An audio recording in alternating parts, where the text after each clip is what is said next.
Hello friends, अस्सलाम वालेकुम। आज का हमारा टॉपिक है division of profit and loss. ये पार्टनरशिप का बहुत इम्पोर्टेंट टॉपिक होता है।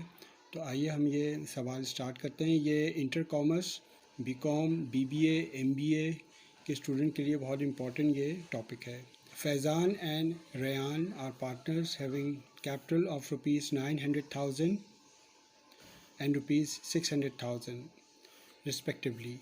They had agreed to the following terms.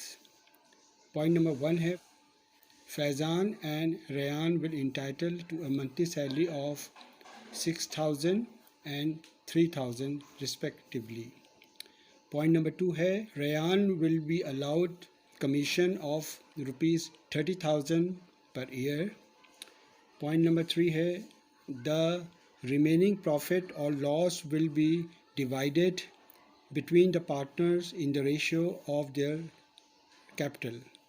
और पॉइंट नंबर 4 जो कि आखिरी में है net loss of the firm during the year is 10,000.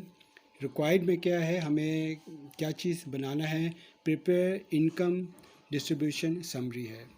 तो जब भी division of profit and loss का सवाल आपके पास आए पार्टनरशिप में, तो उसमें सबसे पहले आपको कंपनी का नाम लेकर आना है. अच्छा, ये जो सवाल है इसमें कोई फर्म का नाम नहीं है, तो डैश डाल के आपने पार्टनरशिप लिखा और इनकम डिस्ट्रीब्यूशन समरी की आपने हेडिंग डाली है.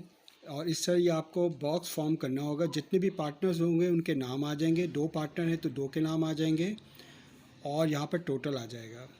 सबसे पहले यहाँ पर आपको लेकर आना है कैपिटल बैलेंसेस. कैपिटल बैलेंसेस जो आपके सामने है सवाल में, फैज़ान का 900,000 है और रेयान का 600,000. ये यहाँ पर दिया हुआ है 900,000 एंड 600,000. इन दोनों को आपने लिख कर यहाँ पे ऐड किया, ये हो गया 1500,000. यहाँ पे आपको लाइन ड्रॉ कर देनी है. फिर आपको देखना है कि सवाल में नेट इनकम है, ये नेट लॉस है. यहाँ पर नेट लॉस है, सवाल में 10,000 का है, तो यहाँ पे दूसरी हेडिंग आ गई नेट लॉस. और यहाँ पे आपने 10,000 ब्रैकेट में आपने शो किया और यहाँ पे आपने इसको लाइन ड्रॉ कर दी. उसके बाद वन बाय वन आप लेकर आएंगे.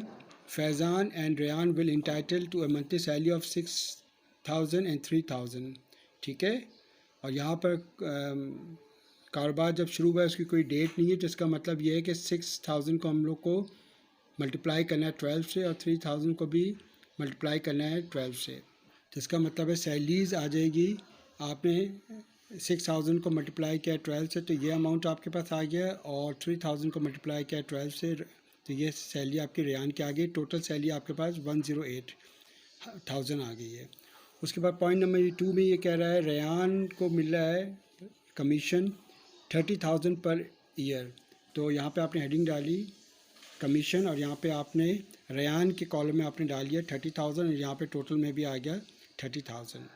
ठीक है. पॉइंट नंबर 3 में ये कह रहा है कि the remaining profit and loss जो भी आएगा वो आपको डिवाइड करना है अकॉर्डिंग टू कैपिटल रेशियो. अब हमने क्या करना है कि हमें 10,000 ये लॉस है ना, तो ये हमारे पास है माइनस का है 10,000. इसमें से ये फर्दर ये दो जो हमें फर्दर हमें करना है माइनस. तो इसको इस तरह होगा कि फॉर एग्जांपल माइनस का 10,000 है ये, इसमें से फर्दर हमें माइनस करना है 108 और फिर माइनस करना है हमें 30,000. ठीक है. कहने का मतलब है कि नेट लॉस जो है इसमें से ये 2 चीज़ें हमें माइनस करना है, तो ये हमारे पास आंसर आएगा. इसी तरह देखें, ये 10,000 माइनस करता है, इसमें से ये 2 फर्दर चीज़ें हमने माइनस की, तो ये हमारे पास माइनस का आया 148,000. 148,000 को अब हमें बांटना है according to the capital ratio. Capital ratio हमारे पास इस तरह आएगा. फैज़ान का अमाउंट था 900,000, इसको डिवाइड कर दिया 1,500,000 से. रेयान का अमाउंट था 600,000, इसको डिवाइड कर दिया 1,500,000 से. 0 हमने काट दिए, तो 3 3 9, 3 5 15. फैज़ान का जो रेशियो आया 3/5 है और रेयान का भी यही आएगा 2/5 आएगा, क्योंकि 3 2 6, 3 5 15. ठीक है. तो फैज़ान का जो रेशियो है वो 3/5 है और रेयान का है 2/5. तो अब ये जो हमारे पास अमाउंट आया है ये ब्रैकेट में है, तो यहाँ पे हम लिखेंगे फैज़ान 148,000, इसको हमें मल्टीप्लाई कर देना है 3/5 से। इसी तरह रेयान का भी हम 148,000 है, इसको हमें मल्टीप्लाई कर देना है 2/5 से। तो इसका हमारे पास आंसर आएगा 88,800 माइनस में, और इसका हमारे पास आंसर आएगा 59,200। ठीक है, ये दोनों आंसर जो हमारे पास आए हैं, ये और ये, इन दोनों को हम यहाँ लेके आ जाएंगे। रिमेनिंग बैलेंस 3:2 दोनों का रेशियो था, और ये अमाउंट आया है 148,000 में। ठीक है, 72,000 में से 88,800 माइनस करेंगे तो आपका आंसर जो आएगा फैज़ान का, वो ब्रैकेट में आएगा 16,800।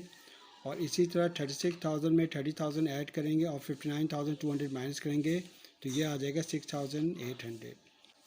ठीक है, और जब हम 16,800 में ये अमाउंट हमें प्लस होगा तो हमारे पास 10,000 ही आना चाहिए, जो कि ये अमाउंट बिल्कुल सेम होगा इसके। ये हम उसी वक्त चेक कर सकते हैं कि एंडिंग में जो अमाउंट आया है ये और ये दोनों अगर सेम आ रहा है इसके, तो इसका मतलब सवाल हमारा बिल्कुल सही है। और इसी तरह ये सवाल हमारा ख़त्म होता है। Thank you very much.